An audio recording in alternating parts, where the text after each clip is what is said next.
G'day, I'm Nick from Fury Fingers, and welcome to what I'm calling the making of / crafting of The Best of Us, Last of Us fan film. So, I've said it before, The Last of Us is probably my favourite game. It kind of came at a time when I was only really playing online multiplayer games because I really like connecting with people and then killing them. I actually only started playing this game because I heard the online component was pretty cool. So sure enough, I gave the story a shot, and I was very quickly really impressed by the storytelling, you know, the characters and the setting and the pace of it. You know, it felt like you were playing a movie, and to me as a filmmaker and video game fan, that's the coolest thing. One of the first things I realized when I was playing the game was that Joel very quickly reminded me of my friend and Fury Finger member, Dan.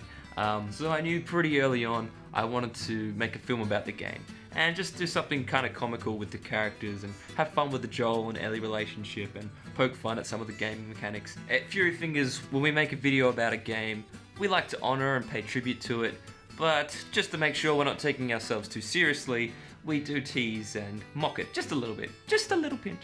So we had our Joel and we needed to find an Ellie.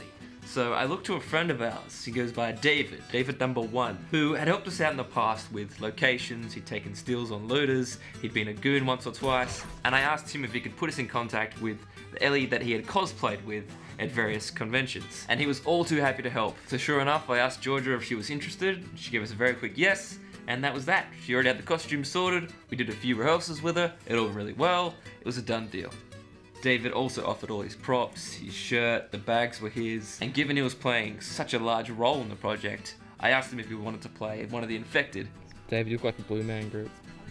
And knowing David was such a big fan of the game and a young filmmaker, I asked him to take on the role of instructing how all the actors playing infected would behave on set and mannerisms they should take on, so that was his department. So thank you, David number 1. So we knew we needed a big makeup department for this film. So we enlisted the help of Nicole Bovis, who put together a large crew from the Media Makeup Academy, and together they put a lot of hard work into creating, you know, 3 of the infected zombie looks. You're like a Smurf.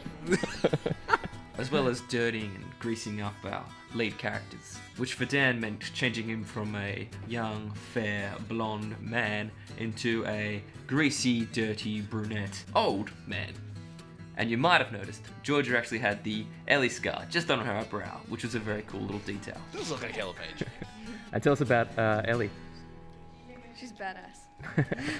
I'd like to thank all those girls personally for helping out on this project. So it wouldn't be right talking about what we did with the makeup without mentioning the clicker that Nicole put together. She created this prosthetic using latex and foam. She molded and crafted and painted it all herself. It's all documented. She did a really fantastic job and was happy to do it at the cost of the materials. She's a young professional, so please check out and like her page. There's a link in the description. So say hi from us, and again, thank you, Nicole, for your help on this project. There's actually 2 eye holes here, so the actress could see what she was doing while she was clickering. I couldn't see out of the mask because it kind of divided my vision. It was really odd because I could kind of see, but because your eyes kind of focus, my eyes weren't able to focus, so they both kind of could see but individually, so it was really weird and gave me a real bad migraine, but it was alright. It was kind of nice to not be able to see because that's kind of the whole clicker thing is it's all through sound, so I kind of didn't really have to act much of that, and it was kind of a bit surreal, like when a whole sense is taken away from you and what that kind of does to your body. We asked Jordan to help out in this production. She's an actress in Adelaide who's done a lot of great work in theatre and on screen, and we wanted her to play the role because she's very body aware and knows how to contort and manipulate, and as a professional actor she is one to watch. Getting the makeup done was really good. I thought it would take a lot longer than it did. This is the before, Jordan.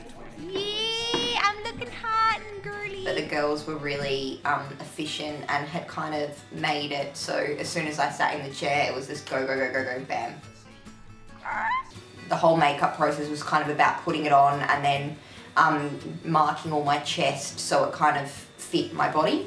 And on set she brought it. We didn't do many takes with her because one, she was nailing it, and two, it was hard to watch. It was creepy, and even now I'm getting irky just thinking about it.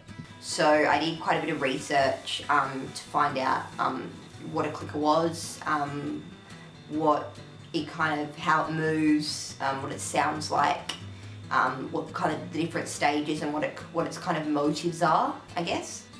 Just getting, you know, not being so general about the moves, but kind of really trying to work out what they're actually doing with their bodies.